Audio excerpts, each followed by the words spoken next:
मी विरोध करण्यापेक्षा माझं मत त्या मतदारसंघाची आमदार म्हणून असं होतं की त्या ठिकाणी एक अतिशय सक्षम उमेदवार बबलू शेलार ह्यांचा प्रवेश झालेला होता आणि आमचे उर्वरित जे सर्व उमेदवार होते आणि त्यांना घेऊन पक्षाच्या कार्यकर्त्यांना घेऊन शेलार आणि पक्षाचे 3 असं जर पॅनल केलं गेलं असतं तर ते 100% निवडलं जाणार होतं असं लोकप्रतिनिधी या नात्याने माझं मत होतं.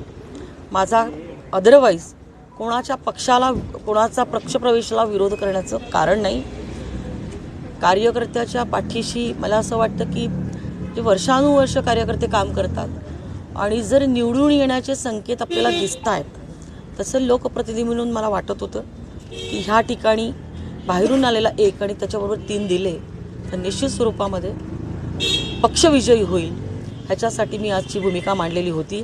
तुम्ही मला सर्वजण ओळखतात की गेल्या 40 वर्षामध्ये मी माझ्या स्वतःवरती कधी अन्याय झाला असेल, कुठली भूमिका पक्षाची घेतली गेली असेल, काय गेली असेल, स्वतःसाठी आजपर्यंत कधीही जाहीर भूमिका घेतली नाही. पक्षाची मी निष्ठावान कार्यकर्ती आहे आणि ती भूमिका मी कधीही घेणार नाही. परंतु सर्वांनीच नेते व्हायचं आणि प्रत्येकाने आपलं आपलं बघायचं, मग पक्षाच्या निष्ठावंत पदाधिकारी आणि कार्यकर्त्याला कोणी पाठबळ द्यायचं. त्यामुळे मी फक्त सकाळी पक्षाला पोस्ट टाकली, म्हणजे याच्यावरती सोशल मीडियावरती पोस्ट टाकली होती, एवढाच विषय आहे. आपण गैवरून आलेला आहे, आपल्याला काय भावना आहे? एक कार्यकर्त्यांची सुद्धा आज तीच भावना होती तिथे कार्यालयात.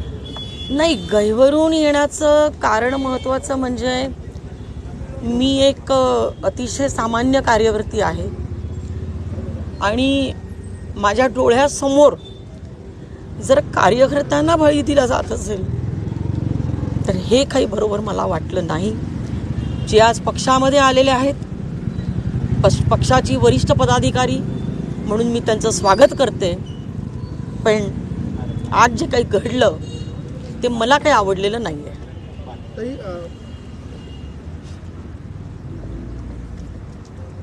या सगळ्याच्या निमित्ताने तुम्हाला कोंडीत पकडण्याचा प्रयत्न केला गेला पक्षातल्याच काही लोकांकडून आणि म्हणून अशा पद्धतीचं हे सगळं समोर येताना दिसतंय का? मला कोणी कोंडीत पकडत असेल, ज्यांना पकडायचं असेल त्यांनी मला जरूर पकडावं, मी त्याला कशालाही घाबरत नाही.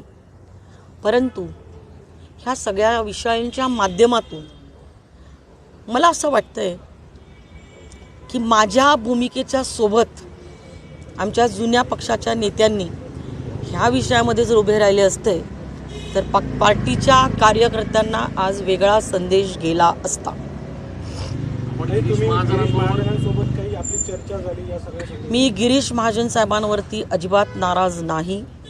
त्यांना चुकीच्या पद्धतीने ब्रीफ केलं गेलेलं आहे आणि काही दलाल आणि ज्यांचा काही स्वार्थ की आपल्याच घरात काही तिकीटं मिळावी या स्वार्थातून या सगळ्या विषयाचं राजकारण झालेलं आहे. मला ह्या विषयावरती आता अधिक बोलायचं नाहीये. धन्यवाद. खरं तर अटल बिहारी वाजपेयी यांची आज जयंती आहे आणि त्या जयंतीच्या निमित्तानं कार्यकर्त्यांसाठी अक्षरशः ते जीवाचं रान करायचे आणि महत्वाची गोष्ट म्हणजे कुठलाही पक्ष फोडला नाही किंवा काही केलं नाही. एक मत कमी पडलं होतं, केंद्रातली सत्ता गेली होती. आज त्याच मुहूर्तावर हा पक्ष प्रवेश झाला. निष्ठावान कार्यकर्ते आहेत, काय भावना आहे? पक्षाच्या दृष्टिकोनातून प्रवेश होतो, पक्ष मोठा होतो, परंतु पक्ष मोठा होत असताना निष्ठावंतांवरती अन्याय व्हायला नाही पाहिजे, एवढीच भूमिका मी मांडत होते. आणि मी परत सांगते की आलेल्या सर्वांचं मी मनापासून स्वागत करते आणि परंतु वरिष्ठांच्याकडे मी कार्यकर्त्यांची भूमिका हे निश्चित स्वरूपामध्ये पोचवेल.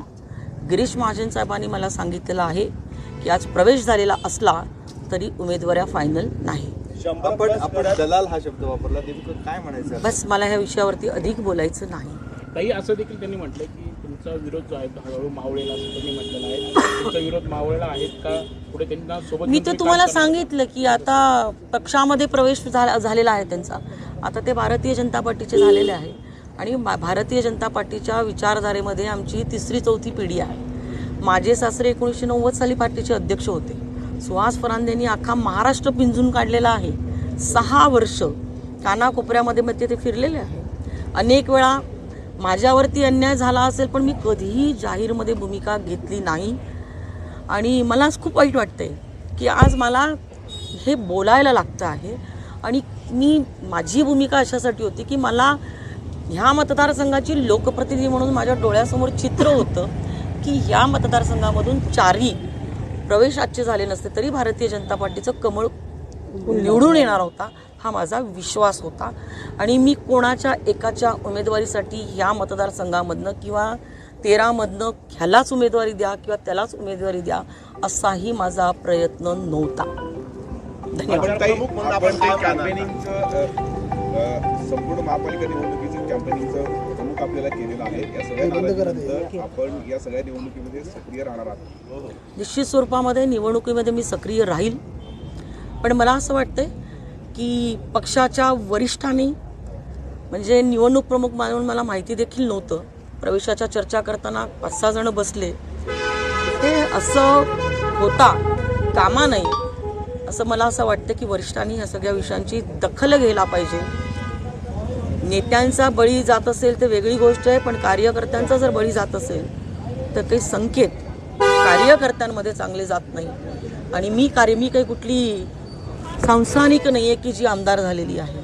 मी नगरसेविका म्हणून गल्लीबोळामध्ये फिरत, भ्रष्टाचाराच्या विरोधात लढत, अन्यायाच्या विरोधात लढत, संघर्ष करत मी आज 40 वर्षांपासून भारतीय जनता पार्टीमध्ये मी आणि माझं कुटुंब काम करत आहोत, करत राहू.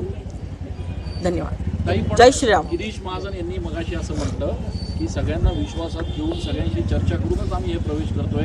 एकीकडे तुम्ही म्हणताय की विश्वासात घेतलं गेलेलं नाहीये. मी माझी भूमिका मांडलेली आहे.